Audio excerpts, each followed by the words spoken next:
मनीष कश्यप निर्दोष है, उसने किसी भी प्रकार की कोई गलती नहीं किया। इस भ्रष्ट सिस्टम ने मनीष कश्यप को फंसा दिया और केवल फंसाया ही नहीं, मनीष कश्यप पे एनएसए भी लगवा दिया।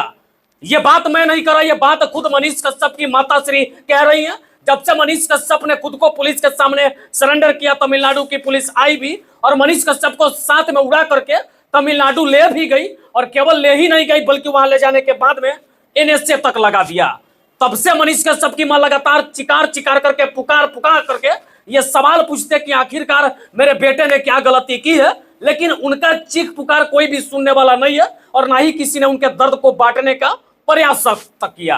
मनीष कश्यप को कई बार सोशल मीडिया के अलग अलग प्लेटफॉर्मों पे ट्रेंड भी करवाया गया, अब भी ट्रेंड हो जाता है। मनीष कश्यप नाम ही ऐसा शब्द है कि जैसे सोशल मीडिया पे डालो ट्रेंड पे चलने लगता है। उसके बावजूद भी मनीष कश्यप का मदद करने के लिए कोई नहीं आया। और इस समय की सबसे बड़ी खबर मैं आपको ये बता रहा हूं कि अभी अभी हाल में मनीष कश्यप की मां जो है राज्यपाल से मिलने के लिए गई थी, और राज्यपाल से मिलने के बाद मनीष कश्यप जैसे राज्यपाल महोदय के आवास से बाहर निकलती है, उसके बाद मनीष कश्यप की मां जो है बिलक बिलक करके रोना शुरू कर देती और सामने जो पत्रकार खड़े हैं उनसे लिपट करके रोना शुरू कर देती। बार बार मनीष कश्यप की मां ये कहती है, राज्यपाल को भी लिखित आवेदन में यह बताइए कि मेरे बेटे ने कोई गलती नहीं किया, उससे जबरदस्ती फंसा दिया गया। और केवल फंसाया ही नहीं गया, मनीष कश्यप को एक ऐसे भंवर जाल में फंसा दिया, उस पे एनएसए तक लगा दिया ताकि मेरा बेटा जो है कभी भी जेल के सलाखों से इतनी जल्द और इतनी आसानी से बाहर नहीं निकल सके। मैं कई दरवाजों को खटखटाया लेकिन कोई भी मेरा सुनता ही नहीं है।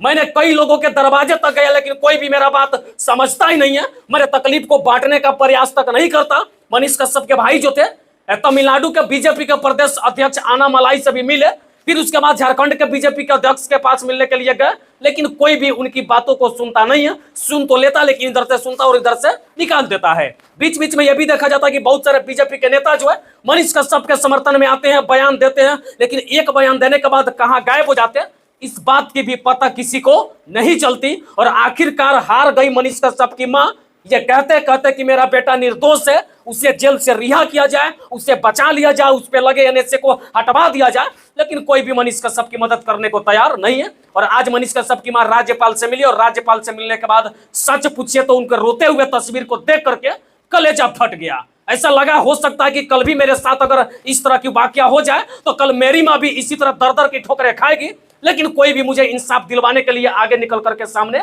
नहीं आएगा। वीडियो बनाने का मेन मकसद यही था कि जो व्यक्ति हजारों लाखों लोगों का आंसू पोंछता था, लाखों लोगों के न्याय की लड़ाई में सबसे आगे खड़ा हो जाया करता था, आज खुद उसके परिवार के लोग पिछले कई महीनों से पीड़ित परिवार बने हुए और दर दर की ठोकरें खा रहे हैं, लेकिन कोई भी उनका मदद करने को तैयार नहीं है और ना ही कोई उनके दर्द को बांटने को तैयार है। आप लोगों को शायद लगता होगा कि मनीष कश्यप को कुछ लोग भूल भी जाएंगे, लेकिन मनीष कश्यप को लोग भूलने वाले नहीं है। मनीष कश्यप के समर्थक इतने गहरे दिल से मनीष कश्यप से प्यार करते हैं, उनको चाहते हैं कि एक बार ट्विटर पे ट्रेंड करवाइए, उसके बाद लगातार कई दिनों तक ट्रेंड जो है चलता ही रहता है। बाकी वीडियो बनाने का मेन मकसद यही था कि मैं आपको बता दूं कि मनीष कश्यप की मां जो है अब राज्यपाल से मिली है, राज्यपाल से मिलकर के लिखित आवेदन दिया। आवेदन में यह कही है कि मेरा बेटा निर्दोष है, उसको बचा लिया जाए, छोड़वा दिया जाए। तो राज्यपाल महोदय ने भी यह आश्वासन दिया है कि हम इस पे बात करते हैं, चर्चा करते हैं और उम्मीद करिए कि बहुत जल्द मनीष कश्यप को सलाखों से बाहर निकलवाने का प्रयास करेंगे। बाकी पूरा वीडियो देख के जो भी विचारों का बताइएगा, हम आपके प्रतिक्रिया का इंतजार कर रहे हैं। जय हिंद, जय